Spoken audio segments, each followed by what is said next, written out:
Hello again. As I talked about in the last lecture, as promised, I went over the course format and the syllabus. Now, in this lecture, I'd like to talk about more generally my philosophy for teaching, things I would like to tell you, again, if we were in class, in person. Um, so, just to continue a couple conversations I started in the last lecture. One, this idea of win-win. I mean, I get that from economics. I majored in economics as an undergrad. We're all playing a game in a way. If you and Your game, I assume, is to get credit, to get as high a grade as possible, to learn some things possibly. And if we're being totally honest, to try to do as little work as possible. I mean, I know what it's like to be a student. I was a student for a long time.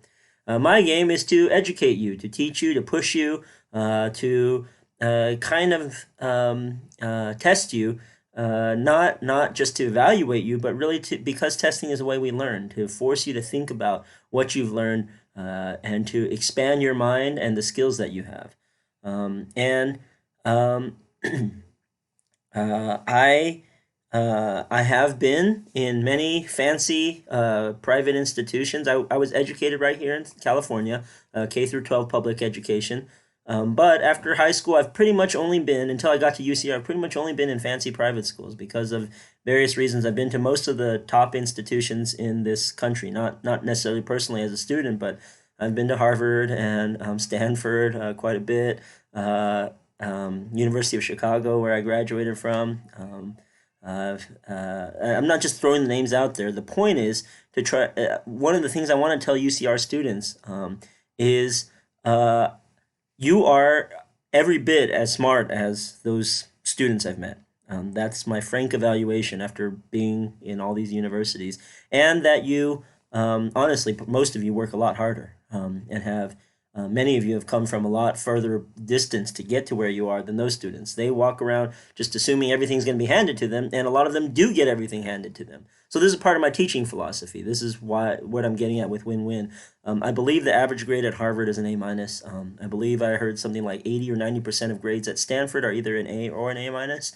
So these students, they start out ahead. You know, most of them are middle class at worst. Probably the vast majority are upper middle class, or even kind of masters of the universe. They come from some of the wealthiest families in America, and so they start out ahead, and then they get A's. They accept it, and you work hard, and you may not have straight A's. So I like to give you A's if I can, but I don't like to just hand them out. And in fact, I will be called to defend myself in a way when they look at my teaching evaluations. Just a little insight into professor life. When they look at my teaching evaluations, they'll say, okay, it's great that they're high, but they'll also see my average grade. And my average grades, I'm happy to admit, are pretty high. I like giving A's. I want it to be win-win. I know you want A's or B's, you want good grades, and I want to give you a good grade, but I have to justify it. They'll say, well, you only have a good teaching evaluation because you give out good grades, right? I mean, you make it easy on them. And so, like I told you, I don't want to make it easy, not just because I need to justify myself, but because I think that's part of the value of education. That's part of the value of anything in life that's worth doing is you have to stretch yourself. You have to work. Just like working out. I mean, if you don't push yourself a little, if you don't, it's not easy. No one just rolls out of bed and starts like running a mile. But if you don't push yourself, you won't get the benefit. And it's as true for the brain as it is for the body. So I want to push you. I want you to work hard, but I want you to win. Okay, which means you get the grade you want, hopefully.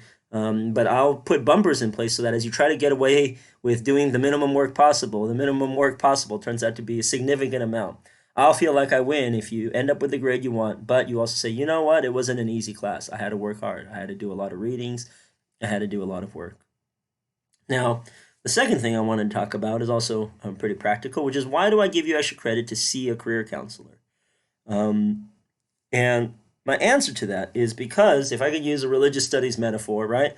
In some ways, professors and students at a place like UCR and at any research university are a match made in heaven. Okay? And what I mean by that is uh, professors are really smart. They're pushing the boundaries of knowledge.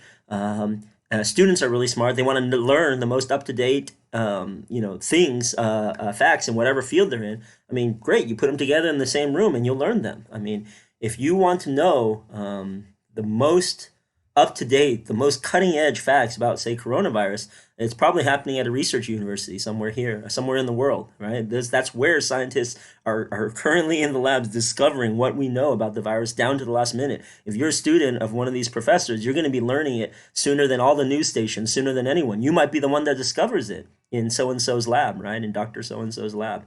So, I mean, and in the humanities, it's no different. The people who are writing the books, who are pushing our knowledge, understanding of Christianity, these kind of the textbooks I've assigned to you are written by scholars who are working at what I evaluate to be the very cutting edge. They really understand where Christianity is going in the world, and where, you know, almost like, you know, obviously it's not as fast moving as coronavirus, but almost down to the year. I mean, like what is happening in 2020 in Christianity, I can tell you, you know, as well as anybody can in this world. And so that's great. Match made in heaven. You learn things, we know things, and we learn together with you. Okay. Match made in hell, though. This is the other part that no one else will tell you. And I consider this kind of selling out my colleagues, but so be it, right? I mean, this is just a fact. Um, the way I could put this in a simple way that I think you know, that would be easy for you to understand is I've held two jobs in my life, okay? Like I said, I grew up here in Southern California. I worked at McDonald's in high school, okay, to make extra money. Then, two, this job. I'm a professor. So I don't really know how to find the kind of jobs you probably want, right? You go to college not just to get an education, but also to get a job. I know you want a job. That's why so many people major in business now. But frankly, majoring in business is not even necessarily the best way to get a good job. And even if you do major in business, one of the main skills they're teaching you is the same skills you can get by seeing a career counselor.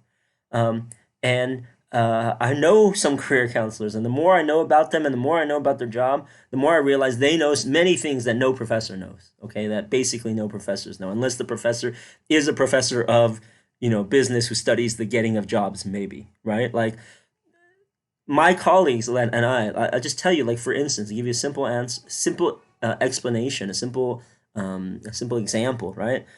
You do interviews, right, to get a job. Our interviews are often a whole day or even multiple days. I mean, it's a totally different world, right? You do resumes. Your resumes may be a page or two, most. They will tell you, like everybody who knows about careers will tell you not to make too long of a resume. Our resumes can be like 20 pages, 30 pages, 40, 50, 60 pages, right? It's just a whole different ball game. So professors are good at getting their jobs. They're good at knowing cutting edge stuff about their fields, but they're not good at getting the kind of jobs you probably want. Like, you know, you probably want to work in a business or start your own business or work for a nonprofit or teach or get into a profession like law or accounting or, you know, be a doctor. See a career counselor. They are the experts, okay? And they will not make you feel bad. I know some of you may not, you know, again, this is a UCR thing. I wish you all had more confidence, but my wishing it can't give it to you. A lot of you might feel bad. You might say, oh, I started off, I wanted to be a doctor, and then, you know, organic chemistry was hard, and I quit. Now I'm not going to get a job. I've given up, you know, or I'm a history major, or religious studies major. What job could I possibly get? I don't know. You know, I'll just do my best and hope something lands in my job. That you're in denial or you feel bad about yourself. Do not feel bad about yourself. You are brilliant. You are hardworking. That is why you are here. You have already passed some of the most significant hurdles a young person can pass if you are at college. But the next step to get that job, you know, I want you to succeed. I want you to get that middle class job with benefits. The next step requires a career counselor. They will help you figure out where your strengths are, where your interests are, and where people are hiring, right? It's kind of a magic circle where you know what you're good at, what someone will pay you to do, and you know, sorry, I'm bad at like orienting, but a magic triangle, right? What you're good at, what someone will pay you to do, and what you like to do. You know, what you want to do, and you want to find something kind of where all three overlap. You're good at it, and you like doing it, and someone will pay you. The career counselors will help you. Okay, they will help you, and they will help you find an internship. They will help you build a portfolio. Do whatever it is you need to get a job. If I were you, if I had to do college over again and I didn't know I wanted to be a professor, if I wanted to be something else, if I wanted a, you know, a normal job, a non-professor job with a regular resume, regular interview, and not like 5 years or 10 years of grad school, I would have seen a career counselor multiple times had I known what I was doing and I did it again. And that's what I would tell you. You know, go see a career counselor, see them multiple times until you're sure that there's nothing more you need from them, right? And you feel very confident. You know what? I have a good chance at getting that job. I do not want to see you go through UCR. So many of you came through so much to get here. You're the first person in your family to go to college. They can't tell you what to do now. I'm telling you, right? Go see a career counselor. And the second part of that, okay, so and that's that's why I give the extra credit. Show proof, screenshot anything that you've seen in a career counselor. I will give you five extra credit points. I will tell Chris to apply it to you. Okay, so um, the other part of it, okay, so then now that shades into the last thing I want to talk about. The last thing I want to talk about is why a humanities class. And this is part of it too. I know there's a lot of anxiety for you all. You all are worried because you're, some of you, I mean, or some of you feel like there may not be that much value. You're taking a religious studies class just because you have to. Or maybe you are a religious studies major or a history major and you're in that other category I talked about where your parents are like, what are you going to do? What kind of job are you going to get? And what I want to tell you is this, is that actually a lot of jobs. You can get into a lot of jobs. No major in college disqualifies you. Every major, the fact that you could go to college and graduate just says a lot about you that any person will want to hire. But even specifically for the humanities, I want to make my little pitch now. This is the most philosophical I'll probably get in class. And what I want to say is, what are the humanities? Okay, like many of you, actually, I kind of moved along this spectrum too, where I started off like interested in the hard sciences, right? Biology, physics, things like that. Um, and then eventually I was interested in social sciences, we could say, like psychology, economics, what I studied in college, political science to some extent. And then eventually I moved to humanities, moved to what I study now, religious studies, especially history of ideas and things like that. So I moved from very concrete to very abstract, you could say. And I'll tell you why, and I'll tell you why there's value in that. Okay, I didn't quit the hard sciences or social sciences because I couldn't hack it. I mean, I really found them less interesting, and I still find them less interesting, and I still think there's a reason why. For instance, the top 10%, of this is a little fact to throw at you, the top 10% of history majors make more money than any other major. Like top 10% of chemical engineers, top 10% of computer science majors, top 10% of any major you want to throw out there, biophysics, whatever. Why? Why would someone want a historian, someone who got spent their whole undergrad degree studying like the Byzantine Empire from the 1500s? How does that help you, become a very high paid employee? Well, I will tell you how. I will tell you why studying humanities matters and why it will make you a better employee, a better citizen of whatever community you consider yourself a part of, right? Whether you're an American or American citizen or not, or any other citizen of the world or of your local community, it'll make you a better employee, like I said, or a better help you on your career. It'll help you as a citizen, and it'll help you as a human being. Okay, and I'm 100% earnest about this. You know, I'm not making things up. I hope you can see I've thought about this some. So, for the first things first, what is humanity? Simply put, right, if we're starting again, like, along this scale, hard sciences basically use the language of mathematics to talk about our world, right?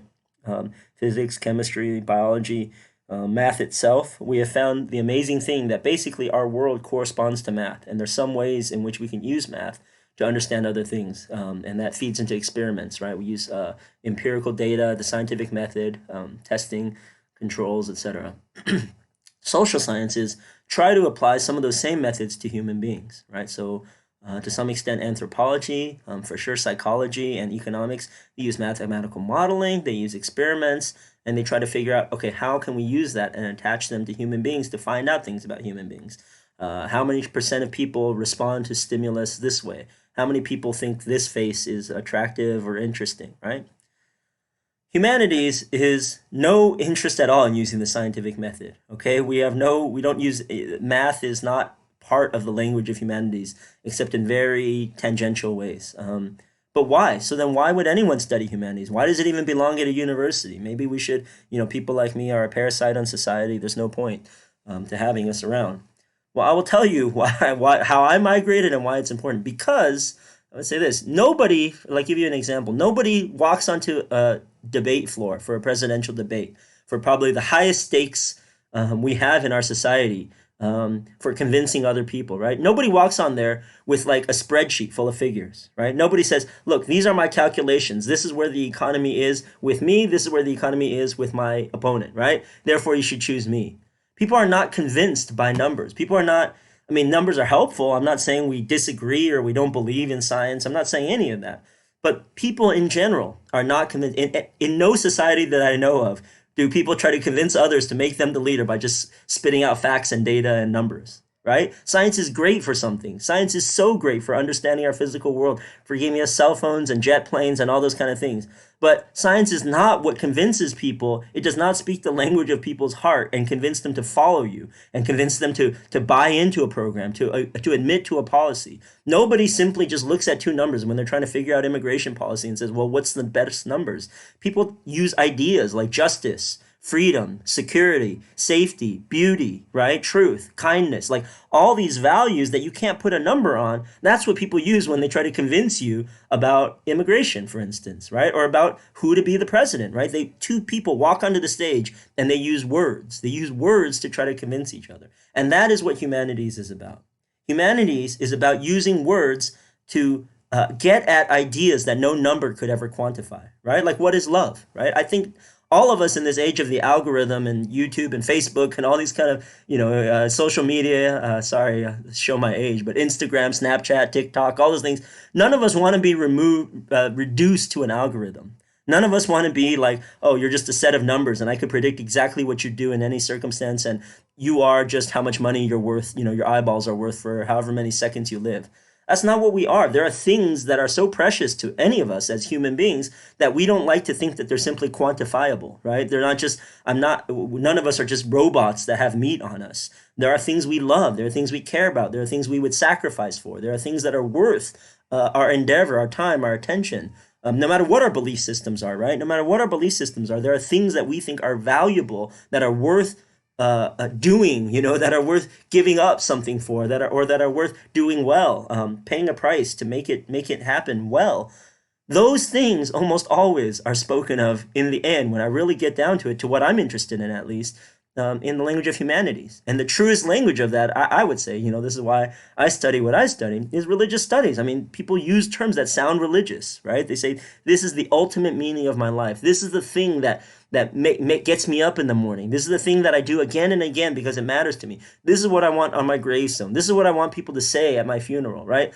Those kind of things are fascinating. And that's why I think religious studies, right, if I can put in a little pitch, this is why you should all be religious studies majors, because you will learn what people have been using for most of history as the kind of tools, the language to talk about what matters most to them, what inspires them most, what causes people to do feats that are sometimes the most terrifying and also the most inspiring. I mean, religion has been the cause of both some of the worst behavior human beings are capable of and some of the best.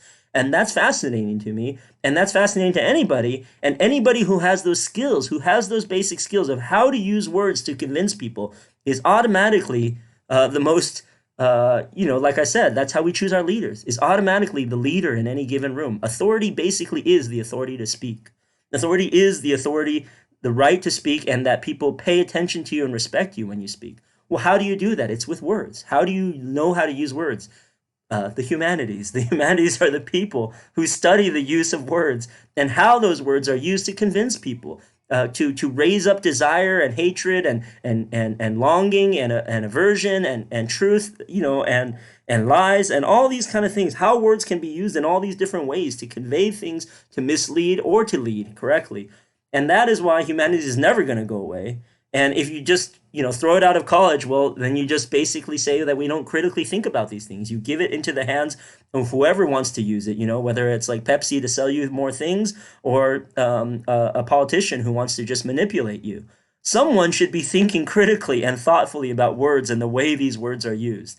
And those people who learn those skills will be extremely useful wherever they go, whether it, again, is as a career, right, to make you money, which, again, you have to have, or a citizen to understand how people are trying to convince you of something and whether you should be convinced or not, or even as a human being, right? In the end and in the final sense, we will all die, right? I mean, that's one of the few things we know. You may have doubts about it, but that's one of the most empirical facts we think we know about humanity, is that every human being is born and every human being dies. What is the purpose of your life, right? it can't be reduced to just numbers. Whatever you say that the purpose of your life is, unless we're joking, right? Like, 42, okay, that's the purpose of my life. Most people would say whatever the purpose of their life is not something that's simply numbers. It's more closely tracks onto words than numbers, right? The people you've loved, the people you've cared for, the relationships you've had, the moments you've had of enjoying truth or beauty or justice or these kind of things that almost all people aspire to some extent.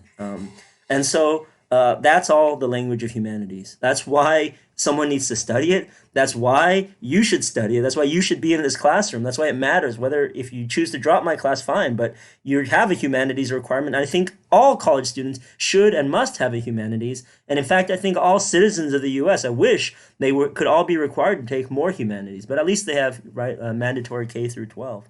But this is why these things matter. This is why it's important to take an English class and to take a history class, or if you want to be the top of the top, be a religious studies major, right? This is why it's important, because you can learn how language has been used in the most, as a religious studies major, in the most extreme ways, in the ways that seem to justify not only a human life, right? Definitely the meaning of one human life, but even in some cases, eternity, right? Religious terms justify infinite and eternal and those kind of things. So again, whether you're a skeptic or a believer, I think everybody should be learning humanities and everybody should be studying these kind of things. And of course, I'm biased, but I think you should all be religious studies major. You're welcome. It's a pretty easy major at UCR. You can fit in a lot of other classes you might be interested in.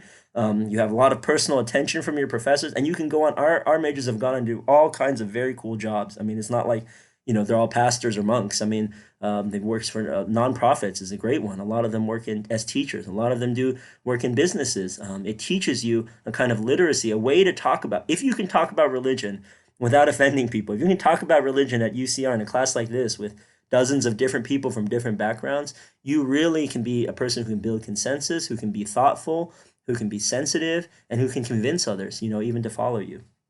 So that's my little pitch. This is why I do what I do. This is why I think you should do what you do. And this is why I even think you should consider majoring in religious studies, or at least take this class seriously and learn. And one final note I would say, again, since we've talked a little bit about belief and these kind of things, is, I have my beliefs. I think, everybody has basic beliefs. No matter, even if you're an atheist, your basic belief is in a world that has no supernatural forces or powers beyond what the physical sciences can tell us. That's a belief.